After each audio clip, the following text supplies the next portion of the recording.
সরকার ও নির্বাচন কমিশন আন্তরিক হলে ডিসেম্বরের আগেই জাতীয় নির্বাচন আয়োজন সম্ভব বলে দাবি করেছেন বিএনপির সিনিয়র যুগ্ম মহাসচিব রুহুল কবির রিজভী।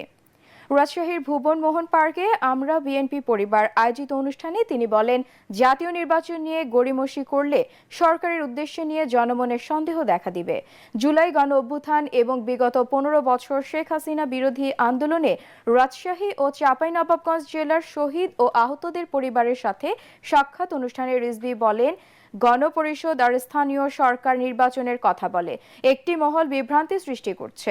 সুষ্ঠু নিরপেক্ষ নির্বাচন আয়োজনে প্রয়োজনীয় সংস্কার করতে দীর্ঘ সময়ের প্রয়োজন নেই বলেও দাবি করেন তিনি।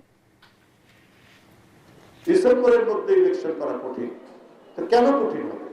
এখনো আপনার 9-10 মাসের মতো বাকি আছে, তো নির্বাচন করতে এত সময় লাগবে না। এই নির্বাচন তো শেখ হাসিনা 15 বছর আটকে দিয়েছিলেন, ভোটাররা ভোট